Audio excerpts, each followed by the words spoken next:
139வது சங்கீதம் 7வது வசனமும் 8வது வசனத்தையும், குறிப்பாக 7வது வசனம், உம்முடைய ஆவிக்கு மறைவாய் நான் எங்கே போவேன், உம்முடைய சமூகத்தை விட்டு நான் எங்கே ஓடுவேன்.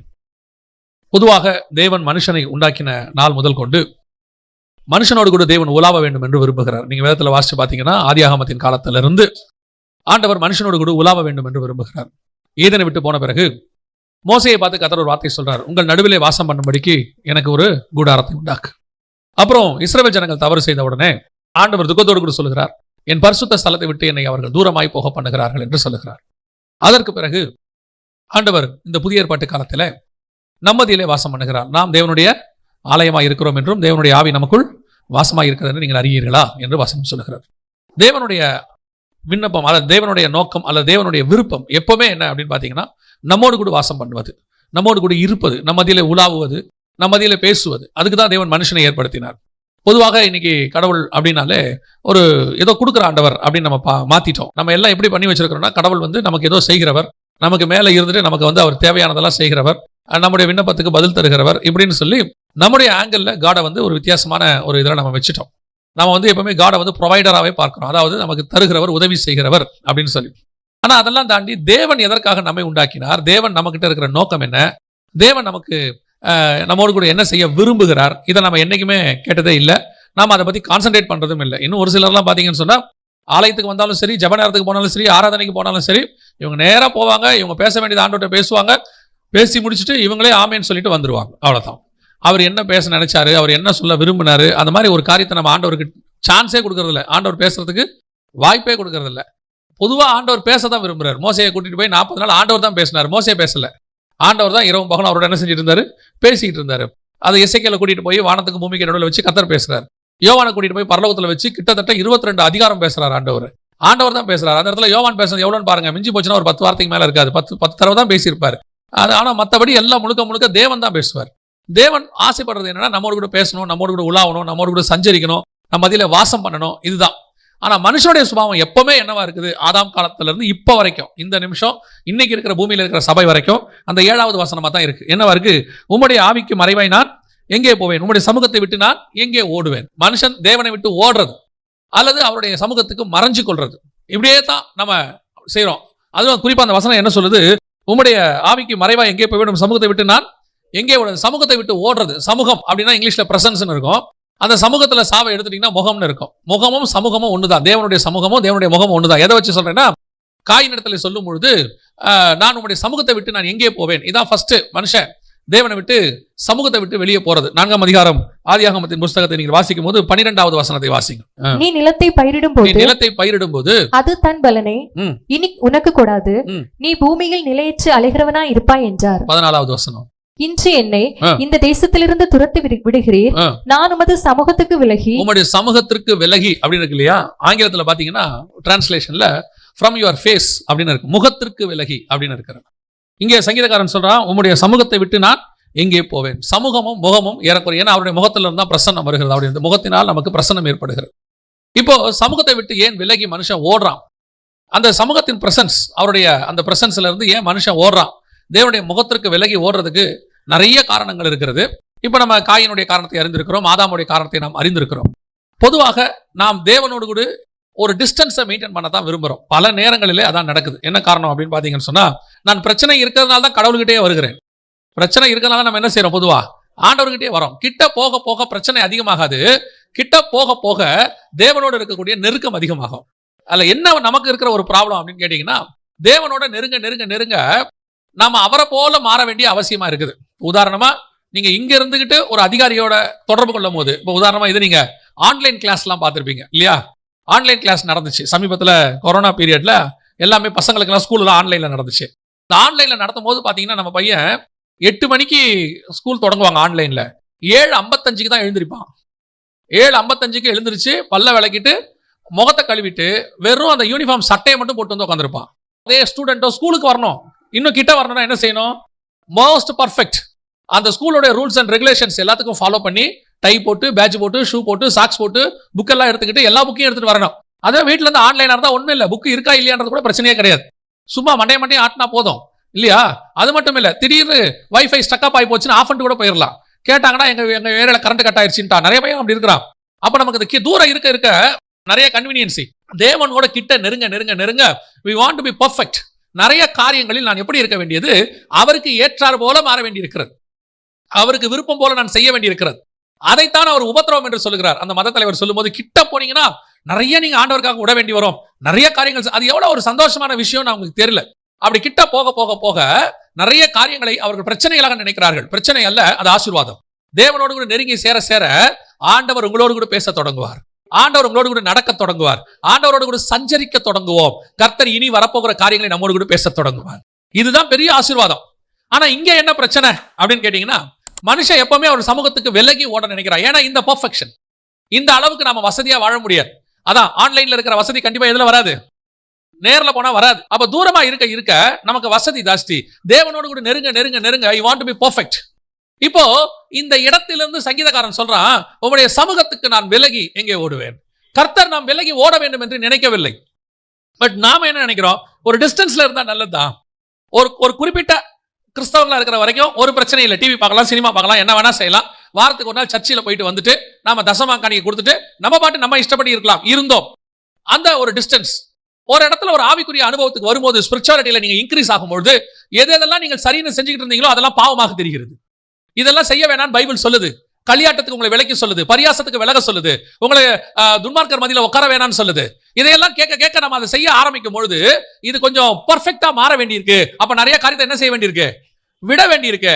அது கிட்ட நெருங்கணும்னு ஆசைப்படுறவனுக்கு விடுறது சந்தோஷமா இருக்கும். ஆனா இந்த கிட்ட நெருங்கணும்னு ஆசைப்படாம ஆனா விடணும்னு நினைக்கிறான் பாருங்க, அவனுக்கு அது கஷ்டமா இருக்கும். அவனுக்கு கிட்ட நெருங்கணும்னு ஆசையும் இருக்காது, ஆனா இந்த மாதிரி செய்தியெல்லாம் கேட்க கேட்க விடணும்னு ஆசை இருக்கும். அவன் தான் ரொம்ப கஷ்டப்படுவான்.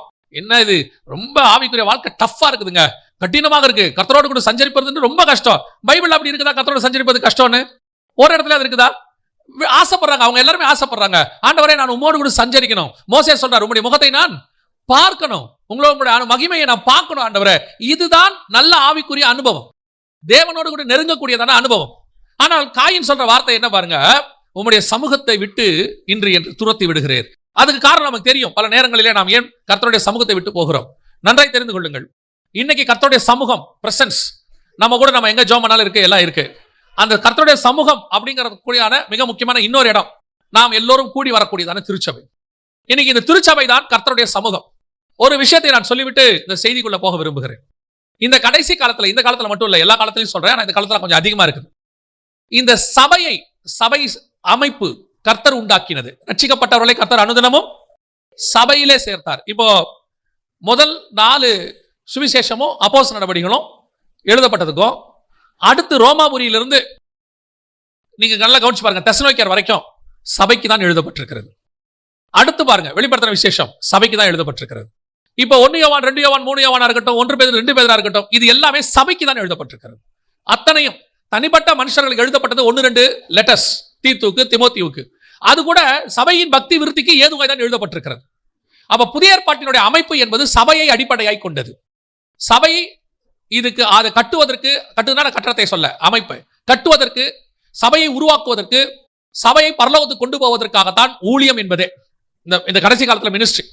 யார் சபையை உடைக்கும்படி பேசுகிறார்களோ, எந்த ஊழியம் உங்களை சபைக்கு போகிறதை பத்தி சொல்லவில்லையோ அல்லது சபைக்கு போக வேண்டாம் என்று சொல்லுகிறதோ அது தேவனிடத்திலிருந்து வந்ததே கிடையாது. தேவன் அப்படி ஒரு காரியத்தை செய்யவே மாட்டார். ஏன் சொன்னா, மனவாட்டி சபை என்பது புதிய ஏற்பாட்டினுடைய அமைப்பு. நீ வா, தேவனுடைய மனவாட்டியாகிய சபையை நான் உனக்கு ஆவியும் மனவாட்டியும் வா என்பார்களாக. சபையை பத்தி தான் அங்க வசனம் தெளிவா சொல்லுது. வெளிப்படுத்தின விசேஷம் முழுக்க எழுதப்பட்டது, ஆவியானவர் சபைகளுக்கு சொல்லுகிறதை காதுள்ளவன் கேட்க கடவன். நான் இப்ப எந்த சபைன்றது வரல, நல்ல ஒரு ஆவிக்குரிய நம்ம ஸ்பிரிச்சுவல், அது எங்க வேணாலும் ஸ்பிரிச்சுவாலிட்டி இருக்குதோ அங்க நான் அந்த சபையை நான் சொல்றேன்.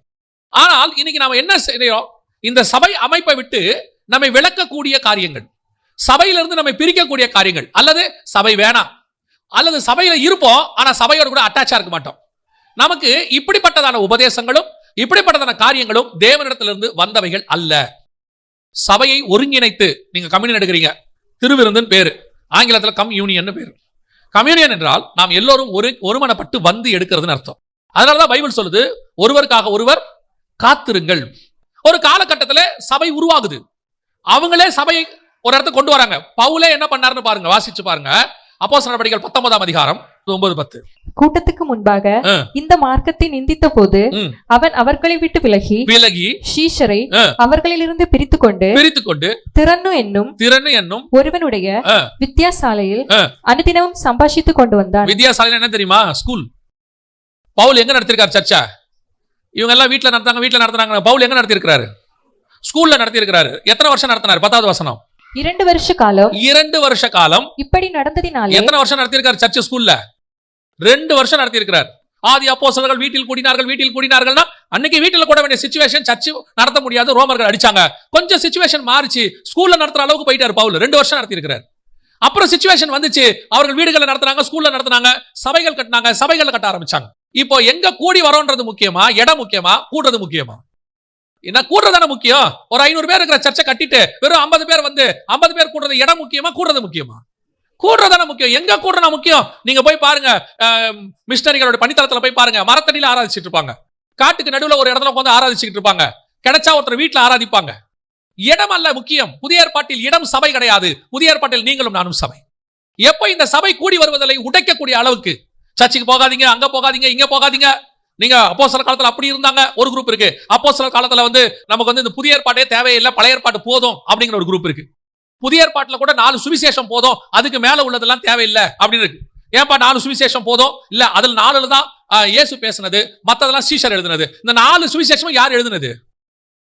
இவங்க எதுக்காக சுவிசேஷம் வச்சுக்கிட்டு அப்போஸ்தலர் நடவடிக்கைகள் வேணான்னு ஒரு பிரசங்கம் இப்ப இருக்கு.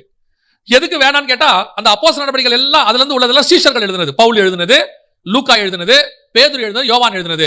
இந்த 4 மட்டும் தான் இயேசு பேசினது. இந்த இயேசு பேசினதுன்னா இந்த 4ஐயும் எழுதினது யாரு? 4 சீஷர்கள் எழுதினாங்க. சரி, அப்போஸ்தலர் நடவடிக்கைகள் இயேசு பேசலையா? பவுல் கிட்ட போய் பேசலையா? சவுலே சவுலே ஏன் என்னை துன்பப்படுத்துகிறாய்னு பேசலையா? பேதுரு கிட்ட இயேசு பேசலையா? எல்லாவற்றையும் அடித்து புசின்னு சொல்லவே இல்லையா இயேசு? போய் அனனியா கிட்ட இயேசு பேசலையா? போய் சவுல போய் அபிஷேகம் பண்ணுன்னு சொல்லலையா? சில வசனங்களை பிடித்துக் கொண்டு சபையை உடைக்கிற கூட்டம். கவனித்துக் கொள்ளுங்கள், கூடி வருகிற சபையையும் சபை கூட்டத்தையும் உடைக்கிறது தேவனுடைய ஊழியமா இருக்கவே முடியாது. தேவன் கட்டுகிறவர், தேவன் கூடி வர பண்ணுகிறவர். இப்போ காயின் சொல்ற விஷயம் என்ன? இன்று உம்முடைய சமூகத்தை விட்டு நான் விலகி ஓடுகிறேன். ஏன் இன்று உம்முடைய சமூகத்தை விட்டு என்னை அனுப்பி விடுகிறேன்? சில நேரங்களில் இந்த சபையை விட்டு போகிற ஒரு குரூப் இருக்கும். சில காலத்துல இவன் சபைக்குள்ள இருந்த சொல்ற வசனத்துக்கு இவங்க கீழ்ப்படிய மாட்டாங்க, அல்லது வசனம் இவங்களுக்கு ஏறாது. சிலர் சுயநீதியில் இருப்பாங்க. இவங்கெல்லாம் பாருங்க, நல்லா கவனிச்சு பாருங்க. ஃபர்ஸ்ட் இவங்க கிட்ட இருக்கக்கூடியதான ஒரு சுபாவம், இந்த காயின் கிட்ட இருக்கிற சுபாவம் அவர்கிட்ட இருக்கும். 14வது வசனம் வாசிங்கம்மா. இன்று என்னை இந்த தேசத்திலிருந்து துரத்து விடுகிறீர், நான் உமது சமூகத்துக்கு விலகி மறைந்து பூமியில் நிலையற்று அலைகிறவனாய் இருப்பேன். எப்போ தேவனுடைய சமூகத்தை விட்டு போகிறானோ, இவங்கிட்ட வரக்கூடிய மிக முக்கியமான விஷயம் என்ன தெரியுமா? ஃபர்ஸ்ட் அலைந்து திரிகிறவன். ஒரு சபையில உருப்படியா இருக்கவே இருக்காது. ஒரு சர்ச்சுக்குள்ள அதால அடங்கி இருக்கவே முடியாது. அப்படியே அலைஞ்சு திரியும்.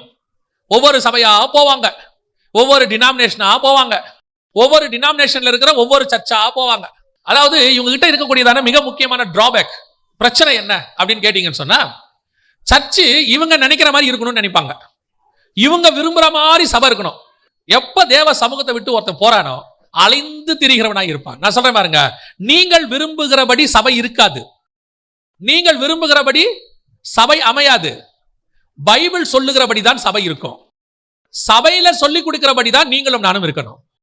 இப்ப நீங்க பையனை கொண்டு போய் ஸ்கூல்ல விடுறீங்க, நீங்க தான் ஃபீஸ் கட்டுறீங்க. நல்லா தெரிஞ்சுக்கோங்க, நீங்க தான் ஃபீஸ் கட்டுறீங்க, நீங்க தான் வந்துட்டு புக் ஃபீஸ் கட்டுறீங்க, சில இடத்துல டொனேஷன் கொடுக்குறீங்க. இப்போ ஸ்கூல் சொல்றபடி பையன் இருக்கணுமா? நான் ஃபீஸ் கட்டுறேன் ஸ்கூலுக்கு, நான் சொல்ற மாதிரி தான் ஹெட் மாஸ்டர் வரணும், நான் சொல்ற மாதிரி தான் பிரின்சிபல் வரணும், நான் சொல்ற மாதிரி தான் பெல் அடிக்கணும்னா ஒத்துப்பீங்களா? அவங்க ஒத்துப்பாங்களா? அவங்க அடுத்த வார்த்தை என்ன சொல்லுவாங்க? உன் பிள்ளைய கூட்டிட்டு வெளியே போங்கம்பா. இன்னைக்கு அப்படிதான் இருக்கு. நீங்க ஃபீஸ் கட்டுறீங்க, நீங்க புக்குக்கு ஃபீஸ் கட்டுறீங்க, யூனிஃபார்ம் ஃபீஸ் கட்டுறீங்க, அப்படியே பயபக்தியா கொண்டு போய் பிள்ளைய ஸ்கூல்ல விடுறீங்க. அப்படியே பெல் அடிக்கிறதுக்கு முன்னாடி கொண்டு போய் விடுறீங்க. பேரண்ட்ஸ் டீச்சர்ஸ் மீட்டிங் வாங்கன்னா போய் வரிசையில நிக்கிறீங்க லைன்ல. அப்படியே நின்னு அவங்க சொல்றதெல்லாம் காது கொடுத்து கேட்கறீங்க. சரீரத்துக்கு பிரயோஜனமான படிப்பை சொல்லக்கூடிய ஸ்கூல் டீச்சருக்கே நீங்கள் இவ்வளவு பயப்படுவீர்களானால், உங்கள் ஆத்மாவை பரலோகத்துக்கு கொண்டு போகக்கூடிய ஆவியானவரால் பேசப்படுகிற வார்த்தைக்கு நீங்கள் எவ்வளவு பயப்படணும்? இன்னைக்கு ஒரு குரூப் இருக்கு, அலைந்து திரிகிற கூட்டம். அப்படியே சர்ச்சுக்கு வர்றதே ஒரு பெரிய போராட்டம் மாதிரி, சர்ச்சுக்கு வர்றதே ஒரு பெரிய சாதனை மாதிரி. அப்படி வீட்டுக்கு போய் அந்த பைபிளை சோஃபா மேல போடுவாங்க பாருங்க, சர்ச்சுக்கு போயிட்டு வந்துட்டோம். அதாவது இமயமலை ஏறி இறங்கிட்டாங்க. இன்னைக்கு அப்படி சர்ச்சுக்கு போயிட்டு வந்தது ஒரு பெரிய சாதனை. இன்னைக்கு அப்படி ஒரு எண்ணம் பாருங்க. என்னைக்காவது சர்ச்சுக்கு வரும்போது மன மகிழ்ச்சியா வந்தீங்களா? வாருங்கள் ஆலயத்துக்கு போவோம் என்ற போது நான் மிகுந்த, ஆனா நீங்க எப்ப தெரியுமா மிகுந்த மன மகிழ்ச்சியா இருப்பீங்க? எப்ப தெரியுமா? வாருங்கள் ஆலயத்தை விட்டு போவோம் என்ற போது. திருப்பி போகும்போது எல்லார் முகத்திலையும் அப்படி ஒரு சந்தோஷம். அப்படியே புறப்பட்டு போகும்போது என்ன வசனம் கொடுத்தாரு முக்கியம் இல்ல, என்ன செய்தி கொடுத்தாங்க முக்கியம் இல்ல, அன்னைக்கு என்ன பாட்டு பாடினாங்க முக்கியம் இல்ல. போகும்போது கேட்கிற முதல் கேள்வி, என்ன நைட் மதியான சாப்பாடு, என்ன செஞ்சு வச்சுட்டு வந்திருக்கீங்க? அதுதான் நம்ம மைண்ட்ல இருக்கு. இப்ப ஆலயத்தை விட்டு போகும்போது தான் மகிழ்ச்சி. இது ஒரு குரூப். இன்னொரு குரூப் இருக்கு, அப்படியே சபைக்கு விட்டுட்டு அலைஞ்சு திரிகிற குரூப். நல்லா கவனித்துக் கொள்ளுங்க. தேவனுடைய சமூகத்தை விட்டு நீங்கள் வெளியே போனால் அலைந்து திரிகிறவர்களாக இருப்பீர்கள்.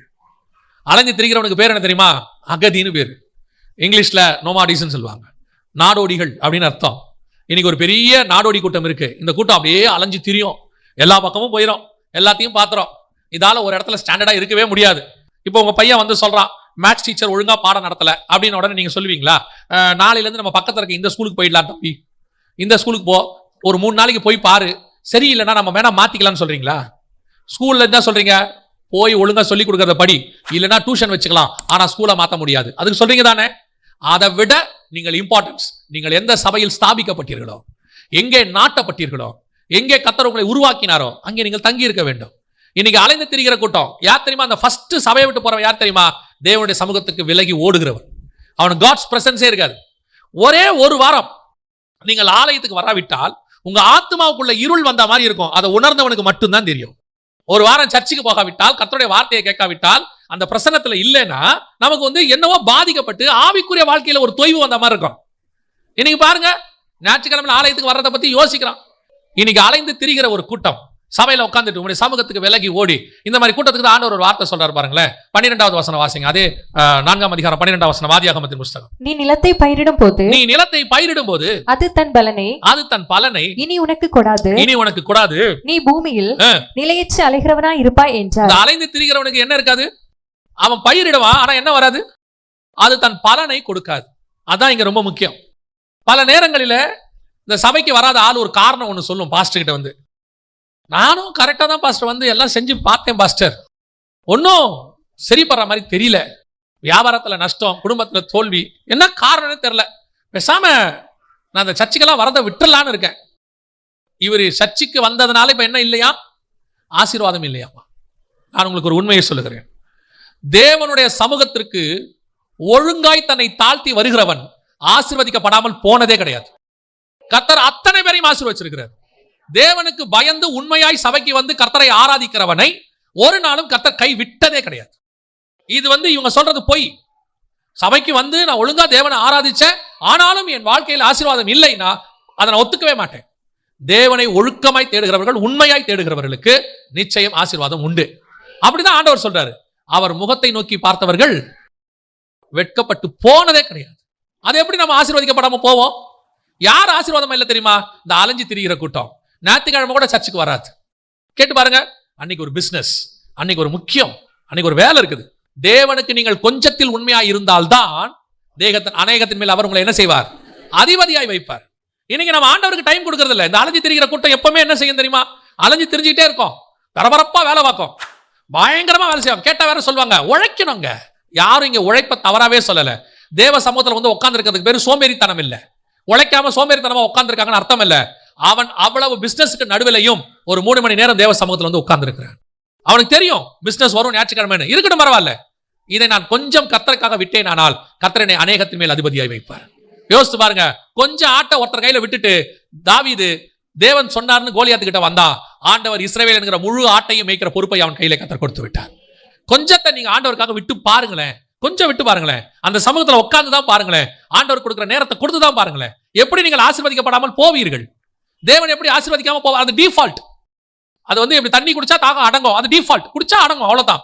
அது வந்து என்ன ப்ராசஸ் அதெல்லாம் கிடையாது. தண்ணி குடிச்சா தாகம் அடங்கும். அதே மாதிரிதான் தேவ சமூகத்தில் உட்கார்ந்தால் ஆசீர்வாதம் உண்டு. கர்த்தர் ஆசீர்வதிக்காம போகவே மாட்டார். இன்னைக்கு அலைஞ்சு திரிகிற கூட்டம் அப்படியே ஞாயிற்றுக்கிழமை தான் பயங்கர பிஸியா வச்சிருப்பாங்க. நாங்கள் இதை வந்து ஏதோ உங்களுக்கு மெசேஜுக்காகவோ அல்லது பிரசங்கத்துக்காகவோ நான் சொல்லவில்லை. நாங்கள் வந்து வியாபாரம் பண்ணிட்டு இருந்த ஆட்கள் தான். இந்த முழு நேரம் ஊழியத்துக்கு வர வரைக்கும் ஒரு வியாபாரம் பண்ணிட்டு இருந்தவங்க தான். நான் ஏன் இவ்வளவு தெளிவா சொல்றேன்னா, எங்க பிசினஸும் ஞாயிற்றுக்கிழமை தான் நல்ல பிசினஸ். ரொம்ப நல்ல வியாபாரம் ஞாயிற்றுக்கிழமை நடக்கும். பொதுவாக எல்லா பிசினஸும் ஞாயிற்றுக்கிழமை நிறையா இருக்கும். எங்களுக்கு கொஞ்சம் அதிகமாகவே நடக்கும்.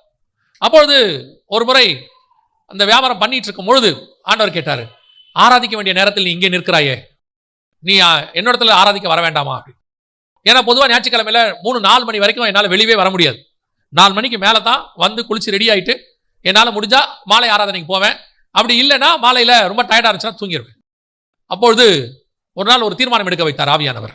ஞாயிற்றுக்கிழமை காலையில் ஆராதனை நான் அட்டன் பண்ணிட்டு தான் கடைக்கு வருவேன் என்று சொல்லி. காலையில் எங்கள் சபையில் 6 மணி ஆராதனை உண்டு. காலையில் 6 மணிக்கு ஆராதனைக்கு போயிட்டு 8:30 மணிக்கு தான் வருவோம்.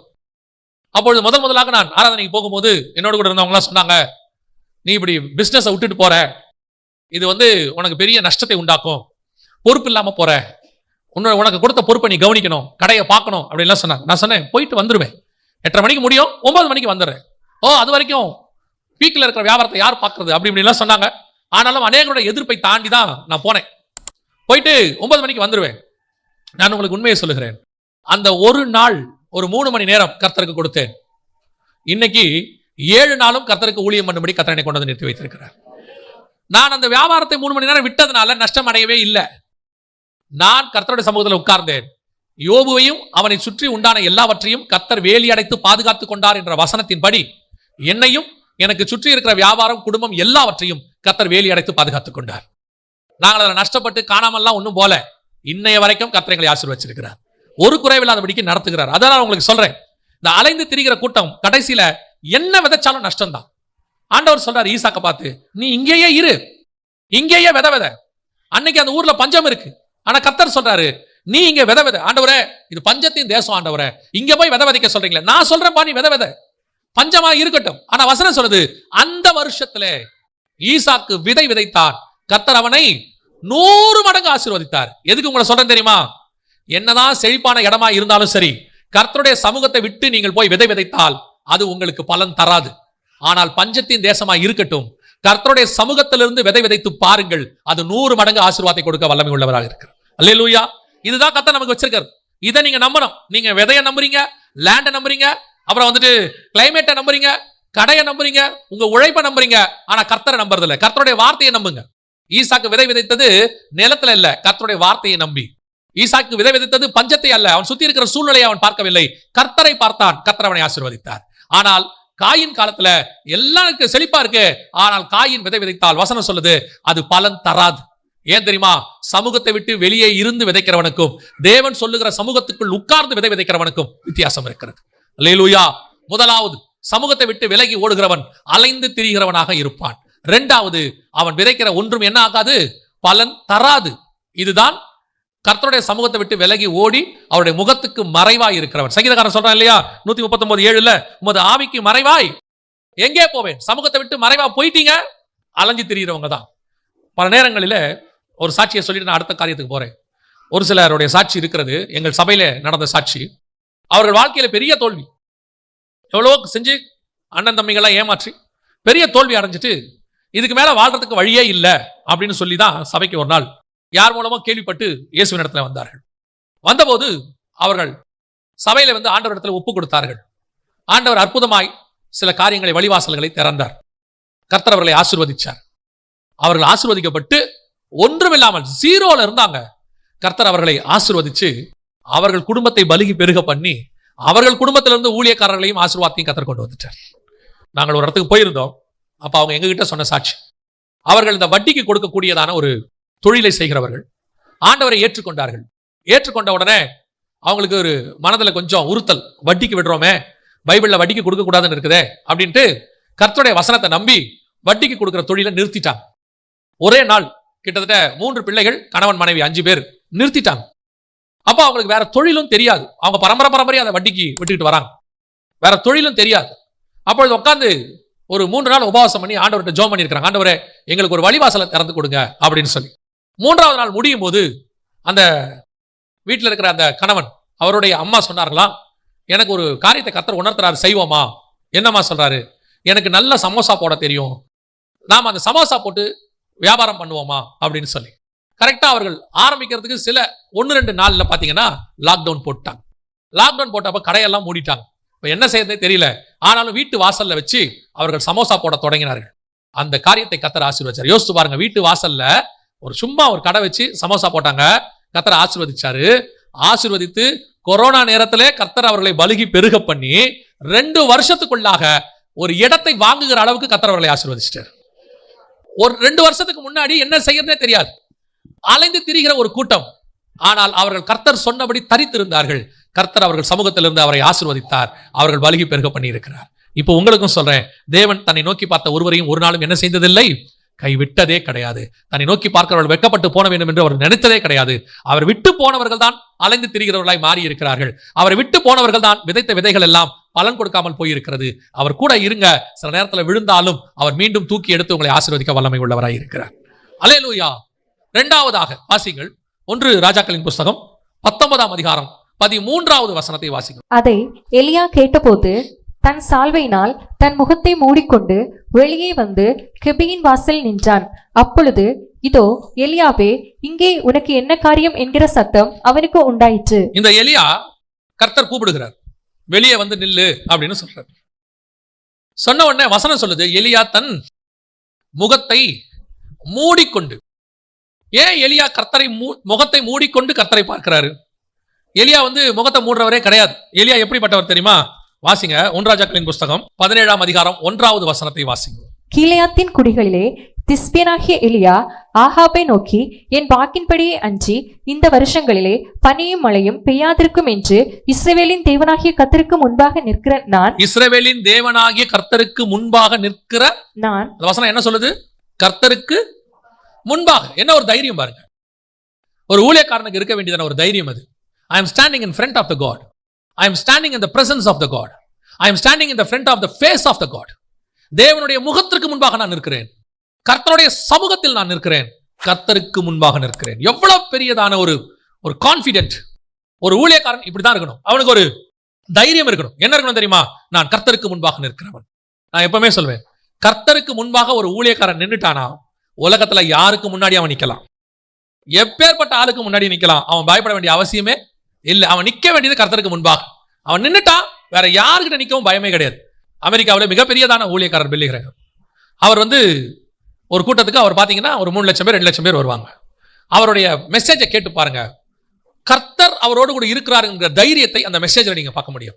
இயேசு கிறிஸ்துவை பத்தி வேதம் சொல்லுது இல்லையா, அவர் முகதாட்சண்யம் இல்லாதவர் என்றும். ஒருத்தன் சொல்லுவான், போதகரே நீர் முகதாட்சண்யம் இல்லாதவர் என்றும் நீர் யாருக்கும் பயப்படுகிறது இல்லை என்றும் நாங்கள் அறிந்திருக்கிறோம். காரணம் என்ன? இயேசு சொல்றாரு, நான் பிதாவை எப்பொழுதும் எனக்கு முன்பாக வைத்திருக்கிறேன். I am standing in front of the God. தேவனுக்கு முன்பாக நிற்கும் போது எனக்கு என்ன இருக்காது? பயம் இருக்காது. அவங்க எதை குறித்தும் அவங்களுக்கு பயம். காரணம் தெரியுமா? அவங்களுக்கு இருக்கிற ஒரே தைரியம், I am standing in front of the God. நான் தேவனுக்கு முன்பாக நிற்கிறவன். நான் மனுஷனுக்கு பயப்பட வேண்டிய அவசியம் இல்லை. மனுஷனுக்கு மரியாதை கொடுக்கிறேன், மனுஷனை கனப்படுத்துறேன், ஆனா மனுஷனுக்கு என்ன செய்ய மாட்டேன்? பயப்பட மாட்டேன். அதான் சத்தியம். ஆனா இந்த தைரியம் எங்க வரும் தெரியுமா? தேவனுக்கு முன்பாக நின்னுட்டா வந்துடும். யோவான் ஸ்நானகனுக்கு ஏன் ஏரோதை பார்த்து பயமே வரல? ஆனா ஏரோதுக்கு யோவான் ஸ்நானகனை பார்த்தா பயமா இருக்குது. ஆனா யோவான் ஸ்நானகனுக்கு பயமே இல்லை. காரணம் என்ன தெரியுமா? அவன் கர்த்தருக்கு முன்பாக நிற்கிறவன். நீ ஏரோது, நீ கால் பங்கு தேசத்துக்கு அதிபதியாக இருந்துட்டு போ, நீ என்ன வேணா செஞ்சுட்டு போ, என் தலையை வாங்குற அளவுக்கு உனக்கு அதிகாரம் இருக்கட்டும், ஆனா உனக்கு நான் என்ன செய்ய மாட்டேன்? பயப்பட மாட்டேன். இயேசு அழகா ஒரு பதில் சொல்லுவார். பிலாத்து சொல்லுவாரு, இந்த மாதிரி உம்மை விடுதலையாக்கவும் சிலுவையில் அறையவும் எனக்கு என்ன உண்டு? இயேசு திருப்பி சொல்லுவாரு, பரத்திலிருந்து கொடுத்தாதான் உனக்கு எல்லாம், சும்மா தேவையில்லாம பேசிட்டு இருக்காத. பிலாத்து அவரை விடுதலையாக்க நினைச்சு விடுதலையாக்க முடிஞ்சுச்சா? முடியாது. அதுதான் இயேசுக்கு இருந்த தைரியம். உன் கையில இல்ல தம்பி, எல்லாம் பரலோகத்துக்கிட்ட இருக்கு. ஏன்னா நான் தேவனுக்கு முன்பாக நிற்கிறவன். என் தலையின் முடி கூட விழணுமா விழ வேணாமா என்று பரலோகம் நிர்ணயம் பண்ணி வச்சிருக்கு. எத்தனை வருஷம் இந்த பூமியில நான் இருக்கணும் என்பதை பரலோகம் நிர்ணயம் பண்ணி வச்சிருக்கு. நான் எப்படி இருக்கணும் என்பதை பரலோகம் டிசைன் பண்ணி வச்சிருக்கேன்.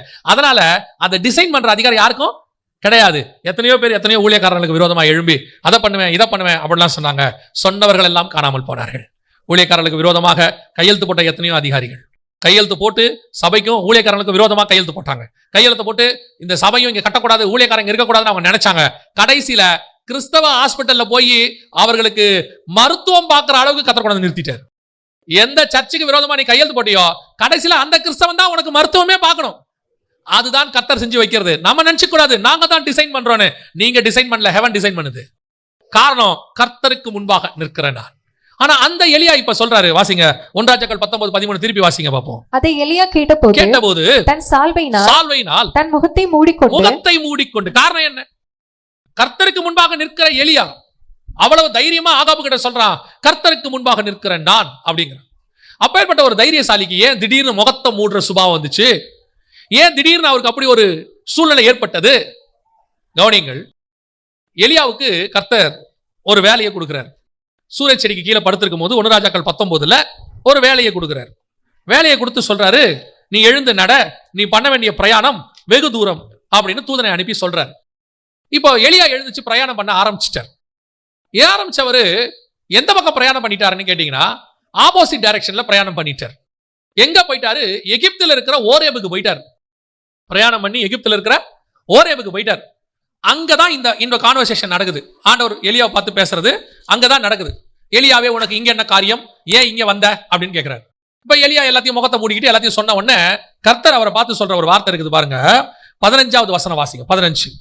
அப்பொழுது கர்த்தர் அவனை பார்த்து, நீ தமஸ்குவின் வழியாய் வனாந்திரத்துக்கு திரும்பி போய் அப்படின்னா தமஸ்குவின் வழியாய் வனாந்திரத்துக்கு திரும்பி போ அப்படின்னா என்ன அர்த்தம் தெரியுமா? இவர் எகிப்து சவுத் சைடு தென் திசையில ஒரு மலைக்கு ஓரேபுக்கு வந்துட்டார். இப்ப தமஸ்கு எங்க இருக்குன்னா சிரியாவில் இருக்கு. இப்ப கூட தமஸ்கு சிரியால தான் இருக்கு, சிரியா தேசத்துல, இஸ்ரேலுக்கு மேல. அங்க சொல்றாரு, இப்ப நீ எங்க போனோம்? தமஸ்குவின் வழியாய் வனாந்தரத்துக்கு போ. அப்படின்னா என்ன அர்த்தம்? எலியா இரவும் பகலும் 40 நாள் பிரயாணம் பண்ணது ஆப்போசிட் டைரக்ஷன். கீழே வந்துட்டார். எங்க வந்துட்டார்? எகிப்துக்கு வந்துட்டார். இப்ப கர்த்தர் சொல்றாரு எலியா பார்த்து, நீ ராங் டைரக்ஷன்ல வந்துட்ட எலியா. இப்ப நீ என்ன பண்ணணும்? எங்க போகணும்? ஆப்போசிட் டைரக்ஷன்ல போகணும், நார்த்துக்கு போகணும், சிரியாக்குள்ள தமஸ்குக்கு போ. அப்படின்னா எலியா இன்னும் எத்தனை தடவை நடக்கணும் தெரியுமா? இரவும் பகலும் 80 நாள் நடக்கணும். திருப்பி 40 நாள் நடந்தா அவர் பாதி தூரம் தான் வருவாரு. திருப்பி அவர் எங்க போனோம்? மேல தமஸ்குக்கு போகணும். அங்க போன்ட்டார் ஆண்டவர். திருப்பி அங்கேயே போ, நடந்து போ, டபுள் மடங்கு தூரம் போ அங்கன்ட்டார். ஏன் எலியா முகத்துல மூடினார் தெரியுமா? காரணம் அதுதான். எலியா standing in the wrong place. தப்பான இடத்தில் நின்று கொண்டிருக்கிறார். அந்த தப்பான இடத்துல நிக்கும் போது அவனுக்கு முகத்தை மூட தவிர வேற வழியே கிடையாது. ஏன்னா தப்பான இடத்தில் இருந்து தேவனை பார்க்க முடியாது. தேவனை பார்க்கறதுக்கு முதல்ல நான் நிக்கிற இடம் ரொம்ப முக்கியம். வேர் ஐ ஆம் இஸ் வெரி இம்பார்ட்டன்ட். நான் எங்கே இருக்கிறேன்? ஆதவர் கேட்டாரு ஆதாமை பார்த்து, நீ எங்கே இருக்கிறாய்? அது வரைக்கும் என் கூட இருந்த ஆதாமே, இப்ப நீ எங்கே இருக்கிறாய்? இப்ப அவன் சொல்றான், நான் மரத்துக்கு பின்னாடி நிற்கிறேன், விருட்சங்களுக்குள்ளே ஒளிந்து கொண்டேன். Standing in the wrong place. நான் விருட்சத்துக்கு பின்னாடி இருந்தால் கர்த்தருடைய முகத்தை பார்க்க முடியாது. நான் கெபிக்குள்ள இருந்தால் கர்த்தருடைய முகத்தை பார்க்க முடியாது. கர்த்தர் எங்க சொல்றாரோ அங்க இருக்கணும். இன்னைக்கு ஒரு கூட்டம் இருக்குது, கர்த்தர் சொல்லாத இடத்துக்கு ஓடிடுறது. தேவன் ஒரு இடத்துக்கு போக சொன்னால் அந்த இடத்தில் உங்களுக்கு என்ன தேவையோ அதை ரெடி பண்ணிட்டு தான் கர்த்தர் உங்களை அனுப்புவார்.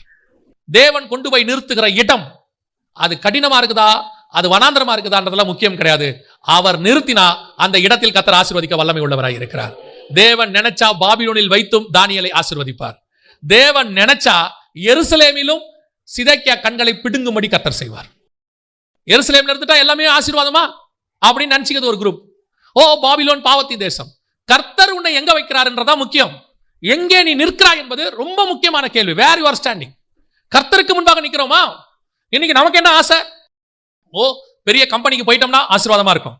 வேலை எவ்வளவுங்க சம்பளம்? 60,000, 70,000, 1.5 லட்சம், 2 லட்சம். ஆசைப்பட்டு ஓடிடுறது. அங்க போனா அவன் போட்டு ஆரஞ்சு ஜூஸ் புளிகிற மாதிரி புளிகிறான். நைட்டு சாயங்காலம் 6 மணிக்கு வேலை ஆரம்பிச்சு மறுநாள் காலையில் 6 மணிக்கு முடியுது. நைட்டு முழுக்க 12 hours வேலை. 6 மணிக்கு வந்து படுத்தா திருப்பி 8 மணிக்கு ஆபீஸ்ல இருந்து போன் வருது, ஒரு அர்ஜென்ட் கிளைண்ட், உடனே லேப்டாப்பை ஓபன் பண்ணு. திருப்பி நல்லா 1.5 லட்சம் சம்பளம் போய் உடம்பு கெட்டு எல்லாம் பாதிக்கப்பட்டு 6 மாசம் சேர்த்து வச்ச மொத்த சம்பளமா ஹாஸ்பிட்டலுக்கு போயிருச்சு. கர்த்தர் அதை நிச்சயம் செய்ய மாட்டார். கர்த்தர் நிச்சயம் செய்ய மாட்டார். ஆண்டவர் ஒருவேளை சம்பளம் குறைவாய் கொடுத்தாலும் உன்னை சமாதானமான இடத்தில் குடியிருக்க பண்ணுவார். அதான் கர்த்தர் கொடுக்கிற ஆசீர்வாதம். உன்னை சுத்திலும் கர்த்தர் அமைதியை உண்டாக்குவார். உன்னை சுத்தி எப்ப பார்த்தாலும் ஒரு பெரிய போலீஸ் ஆபீசர் கர்நாடகாவில் இருக்கிறார். அவரை அடிக்கடி அவரை மீட் பண்ணும்போது, அங்க போகும்போது மீட் பண்ணுவாரு. மீட் பண்ணும்போது ஒரு வார்த்தை அடிக்கடி சொல்வார். அவருக்கு ஏற்கனவே 2 ப்ரமோஷன் வந்துருச்சு. 2 ப்ரமோஷனையும் அவர் வேணான்ட்டார். அப்ப அவர் கூட வேலை பார்த்திருந்தவங்க எல்லாம் வந்து அவர்கிட்ட சொன்னாங்க, பைத்தியக்கார மாதிரி நீ என்ன செய்யற, வேலை பண்ற, இந்த ப்ரமோஷனுக்காக அவன் எவ்வளவு வெயிட் பண்றான், உனக்கு எவ்வளவு காசு இன்க்ரீஸ் ஆகும், நீ என்ன இப்படி பண்ற? அவரு வேணா நீங்க வாங்கிங்கப்பா, எனக்கு வேணாம் அப்படின்ட்டார். நானும் அவரை கேட்டேன், ஏன் பிரதர் வேணான்றீங்க, ஏன் இந்த ப்ரமோஷனை நீங்க வேணாம் சொல்றீங்க? அப்ப அவர் சொன்னாரு, பாஸ்டர் இந்த இடத்துல நான் இருக்கும்போது நான் நினைச்ச நேரத்துல வீட்டுக்கு வர முடியும், நான் ஜோம் பண்ண முடியும், நான் ஞாயிற்றுக்கிழமையில ஆராதனைக்கு போக முடியும். இன்னும் சொல்ல போனா அவர் பார்ட் டைம் மினிஸ்ட்ரி பண்றாரு. ஞாயிற்றுக்கிழமையில நான் ஊழியம் பண்ண முடியும். ஆனா இதை விட காசுக்கு ஆசைப்பட்டு நான் மேலான போஸ்டிங்க்கு போயிட்டேன்னா நான் இரவும் பகலும் மிக முக்கியமான ஒரு அரசியல் தலைவருக்கு பாடி கார்டா போகணும். நான் அங்க சர்ச்சுக்கும் போக முடியாது. அந்த அரசியல் தலைவர் எங்கெங்க போறாரோ அவர் கூடவே போகணும். எனக்கு நிம்மதி இருக்காது, ஒண்ணும் இருக்காது. இப்ப கர்த்தர் என்ன நிம்மதியா வச்சிருக்காரு. எனக்கு பணம் அல்ல, நிம்மதி ரொம்ப முக்கியம். அதை விட முக்கியம் தேவனை தேடுவது. எவ்வளவு அழகான ஒரு ஸ்டேட்மெண்ட் பாருங்க. இன்னைக்கு பணத்துக்கு ஆசைப்பட்டு அங்க போறேன், இங்க போறேன், அந்த நாட்டுக்கு போறேன், இந்த நாட்டுக்கு போறேன், அந்த வேலைக்கு போறேன், இவ்வளவு சம்பாத்தியம் போய் அவஸ்தைப்பட்டு அட்டிப்பட்டு மிதிப்பட்டு கடைசியில கதறி, ஆண்டவரே ஜெபத்தை கேட்க மாட்டீரா, எனக்கு இறங்க மாட்டீரா, நீர் தானே கொண்டு வந்தீர். அவர் எங்க கொண்டு வந்தாரு? பிலிப்பு ஆவியில கொண்டு போய் போட்டா மாதிரியா போட்டாரு? ஆண்டவர் எத்தனையோ முறை தடுக்க முயற்சி பண்ணார். இது ஒரு உதாரணத்துக்கு நான் சொல்றேன். எலியா எங்க நிக்கிறான் தெரியுமா? Wrong place. நீ ராங் பிளேஸ்ல நிக்கும் போது கர்த்தரை முகமுகமா பார்க்க முடியாது. நீ ராங் பிளேஸ்ல நிக்கும் போது கர்த்தரை முகமுகமாக தரிசிக்க முடியாது. பாருங்க, ஜெயில யோசேப்பை போட்டாங்க. கேஸ் என்ன கேஸ்? போர்த்திபாரின் மனைவியோட கேஸ். ஒருவேளை இந்த யோசேப்புக்கு கில்ட்டினஸ் இருந்திருக்கும்னா, அவன் பண்ணது தப்பு அப்படின்னு ஒரு கில்ட்டினஸ் இருந்திருக்கும்னா, நீங்க ஆதியாகமத்தின் புத்தகத்தை வாசிச்சு பாருங்க. 20வது வசனம் வாசிங்க. 39:20. யோசேப்பின் எஜமான் அவனை பிடித்து ராஜாவின் கட்டளையால் காவலில் வைக்கப்பட்டவர்கள் இருக்கும் சிறைச்சாலைகளை அவனை ஒப்புவித்தான். அந்த சிறைச்சாலையில் அவன் இருந்தான். 21வது வசனம். கர்த்தரோ யோசேப்போடு இருந்து. அப்படின்னா என்ன அர்த்தம்? கேஸ் மோசமான கேஸ். அதாவது போர்த்திபாரின் மனைவி கேஸ். என்ன பிடிச்சு உள்ள போட்டாச்சு. ராஜாவும் தண்டனை கொடுத்தாச்சு. கேஸ் முடிஞ்சிருச்சு. இவன் வந்து கில்ட்டி, அதாவது இவன் வந்து குற்றவாளியின் தீர்ப்பு ஆயிடுச்சு. உள்ள போட்டாச்சு. ராஜா பார்வையில சட்டப்படி இவன் குற்றவாளி. போர்த்திபாரின் பார்வையில தண்டனை கொடுத்தாச்சு. எல்லாம் முடிஞ்சிருச்சு. ஆனா யோசேப்போட பார்வையில என்ன தெரியுமா? நான் ஒரு தப்பும் செய்யல, எனக்கு ஒரு கவலையும் கிடையாது.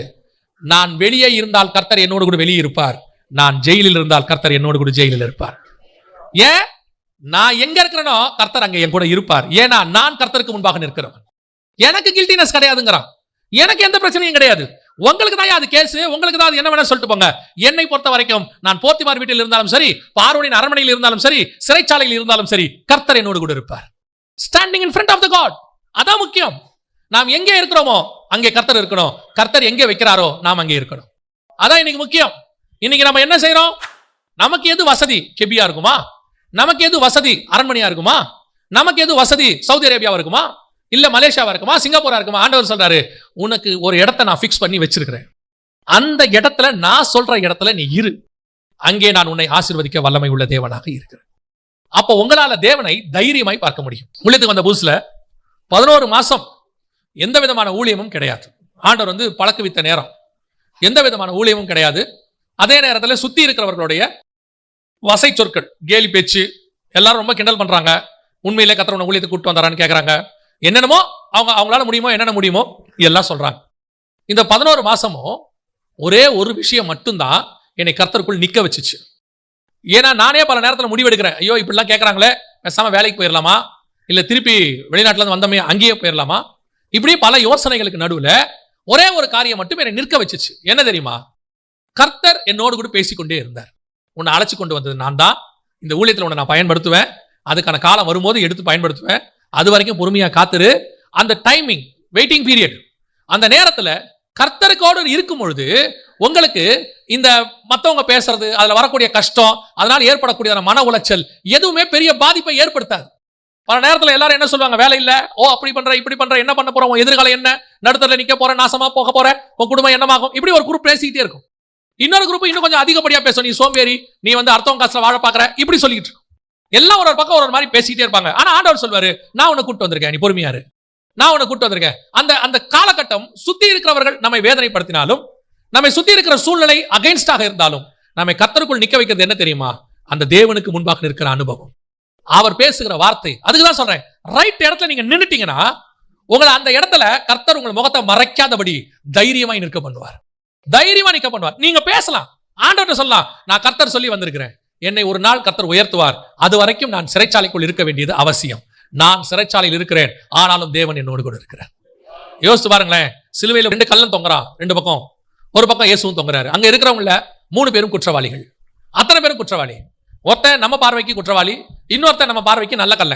நம்ம அவனை அப்படித்தான் சொல்லி வச்சிருக்கிறோம். ஏன்னா அவன் மனம் திரும்பிட்டான். அவனுக்கு பேர் என்ன கண்ண? நல்ல கல்ல. இவன் கெட்ட கல்ல. அப்படி வச்சுக்கலாம்னு வச்சுங்களேன். இப்ப அங்க இருக்கிறவங்களுக்கு, எருசலேம்ல இருக்கக்கூடிய ரோமாபுரியில உள்ள அந்த அதிகாரிகள் அத்தனை பேருக்கும் 3 பேருமே யார் தான்? குற்றவாளி தான். ஆனா இந்த 2 பேரும் செய்ய முடியாத ஒன்றை இயேசுவால் அங்கே செய்ய முடிஞ்சிச்சு. என்ன பண்ணார் தெரியுமா?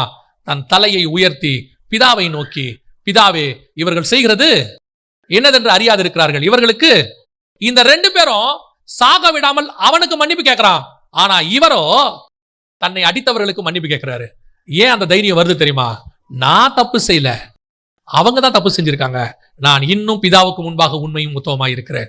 நான் தொங்குறது வேணா சிலுவையா இருக்கும், நான் பார்க்கப்படுறது எல்லாருக்கும் நடுவில் குற்றவாளியை போல இருக்கும். அத்தனை பேரும் என்ன குற்றவாளின்னு கூட சொல்லலாம், அத்தனை பேரும் என்ன கிண்டல் பண்ணலாம், கேலி பண்ணலாம், என்ன வேணா பண்ணட்டும். எனக்கு தெரியும் நான் பிதாவுக்கு முன்பாக நின்று கொண்டிருக்கிறேன். அந்த தைரியம் தான் இயேசு கிட்ட இருந்துச்சு. அந்த தைரியம் தான் எலியா கிட்ட இருந்துச்சு. அந்த தைரியம் தான் யோசேப்பு கிட்ட இருந்துச்சு. அந்த தைரியம் தான் உங்களுக்கும் எனக்கும் தேவை. இன்னைக்கு நம்ம ராங் பிளேஸ்ல நின்றுட்டு இருக்கிறோம். ஏன் ஆண்டவரை பார்க்க முடியல? ஏன் ஆண்டவரை பார்த்து எதுவும் செய்ய முடியல? முகத்தை ஏன் மூடிக்கொள்றோம்? சில நேரத்துல தேவ சமூகத்துக்கு போறோம், போகும்போது நம்மளாலேயே சில காரியங்களை கர்த்தர்கிட்ட உண்மையா கேட்க முடியல. பாருங்க, ஆண்டவர் சமூகத்துல உட்கார்ந்துருக்கும் போதே சில காரியங்கள் ஞாபகத்துக்கு வரும். ஐயோ, நானே இன்னும் சரியாகலையே, எனக்கே இன்னும் இந்த காரியங்கள்லாம் இருக்குதே. தேவனுக்கு முன்பாக உங்களை என்ன பண்ணுங்க? சரி பண்ணுங்க. அப்ப கர்த்தருக்கு முன்பாக நிற்கிற மனுஷன் கடைசியாக கர்த்தருக்கு முன்பாக முக்காடு போட்டு பார்க்க முடியாதபடிக்கு எலியா நின்றதுக்கு காரணம் standing in the wrong place. ஆனா கர்த்தர் உங்களை என்னையும் பார்த்து என்ன சொல்றாரு தெரியுமா? இந்த வசனத்தை வாசிங்க, நான் முடிக்க போகிறோம். வாசிங்க, உன்னத பாட்டின் புஸ்தகம் 2ஆம் அதிகாரம் 14வது வசனத்தை வாசிங்க. கன்மலையின் வெடிப்புகளிலும், கன்மலையின் வெடிப்புகளிலும், சிகரங்களின் மறைவிடங்களிலும், சிகரங்களின் மறைவிடங்களிலும் தங்குகிற என் புறாவே, தங்குகிற என் புறாவே, உன் முகரூபத்தை எனக்கு காண்பி. ஆண்டவர் எப்போ முகத்தை பாப்பார் தெரியுமா? ஒன்று, காயின் அலைந்து திரிகிறவனாய் இருந்தான், எலியா தப்பான இடத்தில் நின்று கொண்டிருந்தான். இந்த 2ஐயும் இங்க இயேசு கரெக்ட் பண்றார். உன்னத பாட்டு 2:14. ஃபர்ஸ்ட், நீ எங்க இருக்கிற எலியா? கெபிக்குள்ள இருக்கிற. எங்க? ஓரேபு மலையினுடைய கெபிக்குள்ள இருக்கிற. நீ அங்க இருக்க கூடாது எலியா. எங்க இருக்கணும் தெரியுமா? 2:14 சொல்லுது, கன்மலையின் வெடிப்புகளிலும். அந்த கன்மலை கிறிஸ்துவே. வெடிப்பு என்பது அவரால் அடிக்கப்பட்ட கன்மலை. அதற்குள்ளதான் நீங்கள் நான் இருக்கணும். எகிப்தில் இருக்கக்கூடியதான பாதுகாப்பான கெபிக்குள்ள போய் தங்கக்கூடாது. இயேசு கிறிஸ்து என்கிறதான கன்மலையின் வெடிப்புக்குள்ள இருக்கணும். 2வது, காயின் அலைந்து திரிகிறவனாய் இருந்தான். ஆனா இந்த வசனம் சொல்லுது, கன்மலையின் வெடிப்புகளிலும் சிகரங்களின் மறைவிடங்களிலும் தங்குகிற என் புறாவே. நீ அலைந்து திரிகிறவன் அல்ல. என்ன செய்யணும்? ஒரு இடத்துல தங்கணும். அது எந்த இடம்? கன்மலையின் வெடிப்பு. இயேசு கிறிஸ்துக்குள்ளாக, அவருடைய ரத்தத்தால் சம்பாதிக்கப்பட்ட சபைக்குள்ளாக, கர்த்தருடைய சமூகத்துக்குள்ளாக, தேவ பிரசன்னத்துக்குள்ளாக தங்கி இருக்கும் பொழுது உன் முகரூபத்தை, நீ கர்த்தரை பார்க்க வேண்டிய அவசியம் இல்ல, கர்த்தர் உன் முகத்தை பார்க்கும்படி அவர் வருவார். ஆண்டவர் சொல்றாரு, உன் முகரூபத்தை எனக்கு காண்பி. யார் முகத்துக்கு மறைந்து ஓடுவான்? அலைந்து திரிகிறவன் ஓடுவான். அவன் விதைக்கிறது நஷ்டமாய் போகும். யார் முகத்தை மூடிக்கொள்வான்? மலையில, கண்மலையில ராங் பிளேஸ்ல நிக்கிறவன் மூடிக்கொள்வான். கர்த்தர் சொல்வாரு, நீங்க இருக்கக்கூடாது, புறப்பட்டு வெளியே போகும் சொல்வார். ஆனா யாருடைய முகத்தை கர்த்தர் பார்க்கணும்னு ஆசைப்படுவார் தெரியுமா? நான் சொல்லுகிற கண்மலையின் வெடிப்புக்குள்ள போய் உட்கார்ந்து கொள்ளுகிறவன், தங்குகிறவன். இந்த 2 காரியம் ரொம்ப முக்கியம். நான் சொல்லிவிட்டு முடிக்கிறேன், கவனியுங்கள். நாம் எப்பொழுதுமே தேவனுடைய பாதுகாப்புக்குள் இருக்கிறவர்களாய் இருக்கணும். சமூகத்தை விட்டு விலகி ஓடுகிறவர்களாய் காணப்படக்கூடாது. நீங்க எங்க ஓடினாலும் ஒன்று மட்டும் மனசுல வச்சுக்கொள்ளுங்க, நீங்க எங்க ஓடினாலும் உங்களுக்கு ரெமிடி தேவ சமூகம் மட்டும்தான். சில நேரத்துல பாவம் செஞ்ச உடனே சிலருக்கு தோணும், அது இயற்கை. பாவம் செஞ்ச உடனே தேவனை பார்க்க தோணாது, ஜெபிக்க தோணாது, அல்லது எங்கேயும் போக தோணாது. உடனே என்ன தோணும் தெரியுமா? ஏதாவது என்டர்டைன்மெண்ட், டிவி, மொபைல், அல்லது வேற எங்கேயாவது போய் கொஞ்ச நேரம் ஃப்ரெண்ட்ஸோட உட்காந்து அரட்டை அடிக்கிறது, இந்த மாதிரி செய்யலான்னு நான் உங்களுக்கு சொல்றேன். நீங்க எந்த இடத்துக்கு போனாலும் தேவ சமூகத்துல கிடைக்கக்கூடிய ஆறுதல் உங்களுக்கு கிடைக்காது. நீங்க போற இடத்துல கொஞ்சம் ஜோக்கா பேசுவாங்க, கொஞ்சம் நேரம் உங்களுக்கு என்டர்டைன்மெண்டா இருக்கும், ஆனால் அது உங்களுடைய இருதயத்துக்கு ஆறுதலை கொடுக்காது. நீங்க கூட சொல்லுவீங்க, உங்களோட கூட பேசிட்டு இருந்ததுல அந்த கவலையே தெரியலங்கன்னு. பேசிட்டு வந்துருங்க, திருப்பி கவலை தெரியும். பேசுற நேரத்துல என்ன செய்யாது? தெரியாது. ஆனா வரும்போது என்ன செய்யும்? கண்டிப்பா கவலை தெரியும். அந்த கவலை மொத்தம் போகணும்னா நீங்க அலைஞ்சு தெரியாம தேவ சமூகத்துல உட்காருங்க ஃபர்ஸ்ட். 2வது, நீங்கள் அங்க உட்கார்ந்துட்டு உங்களை தேவ சமூகத்துல அறிக்கை செய்து ஆண்டவரோடு கூட நெருங்க தொடங்குங்க. தேவனை விட்டு தூரம் போனீங்க, காணாம போயிருவீங்க. சர்ச்சுக்கு வரதை நிறுத்தாதீங்க, பைபிள் வாசிக்கிறதை நிறுத்தாதீங்க, ஜோம் பண்றதை நிறுத்தாதீங்க. இதெல்லாம் என்ன அறிகுறி தெரியுமா? காயினாக நீங்கள் மாறிக்கொண்டிருக்கிறீர்கள் அறிகுறி. சமூகத்தை விட்டு போறீங்கன்னு அர்த்தம். ஒருவேளை அப்படிப்பட்ட சுபாவம் உங்களுக்கு வர தொடங்கி இருந்தால் இப்பொழுது தேவனோடு கூட ஒப்புரவாகிற ஒரு நேரம். திருப்பி ஆண்டவரோட வாங்க, தேவ சமூகத்துல உட்காருங்க, ஆண்டவர்கிட்ட சொல்லுங்க, ஆண்டவரே நான் அலைஞ்சு திரிகிறேன்னா இது வரைக்கும் இருந்துட்டேன், இப்போ உங்க சமூகத்துக்கு திரும்பி வரேன், என்னை ஆசீர்வாதியும் நீங்க ஒப்பு கொடுத்து ஜெபம் பண்ணுங்க. கர்த்தர் மீண்டும் உங்கள் முகத்தை அவருடைய முகத்தை உங்கள் மேல் பிரகாசிக்க பண்ண வல்லமை உள்ளவராய் இருக்கிறார். கடைசியா சொல்லிட்டு முடிக்கிறேன், நீங்கள் அவர் சமூகத்துக்கு விலகி எங்கேயுமே போக முடியாது. எங்கேயுமே நீங்க போக முடியாது. 139ஆம் சங்கீதத்துல நீங்க வாசிச்சீங்க இல்லையா, 7வது வசனம், உம்முடைய ஆவிக்கு மறைவாக எங்கே போவேன், உம்முடைய சமூகத்தை விட்டு எங்கே ஓடுவேன். தொடர்ந்து வாசிங்க. நான் வானத்துக்கு ஏறினாலும் நீர் அங்கே இருக்கிறீர். நான் பாதாளத்தில் படுக்கை போட்டாலும் நீர் அங்கேயும் இருக்கிறீர். அதான் அர்த்தம், நீங்க எங்கேயும் போக முடியாது. எங்க போனாலும் நீங்க திருப்பி தேவ சமூகத்துக்கு வந்தா மட்டும்தான் பிழைச்சிங்க. எவ்வளவு தூரம் போனாலும் கர்த்தர் கொண்டாந்துருவார். எலியா என்னதான் எகிப்துக்கு போனாலும் திருப்பி கூட்டு வந்துட்டார் பாருங்க. நீங்க எவ்வளவு தூரம் எங்க வேணா போங்க, ஆனா கர்த்தர் திருப்பி இழுத்து கொண்டு வருவார். நான் அதுக்கு தான் சொல்றேன், நீங்க எங்கேயும் அலைஞ்சு திரியாம தேவ சமூகத்திலேயே காத்துருங்க. உங்களுக்கு நியமிக்கப்பட்ட இடத்துல நில்லுங்க. கர்த்தர் உங்களை ஆசீர்வதிக்க வல்லமை உள்ளவராக இருக்கிறார். அல்லேலூயா.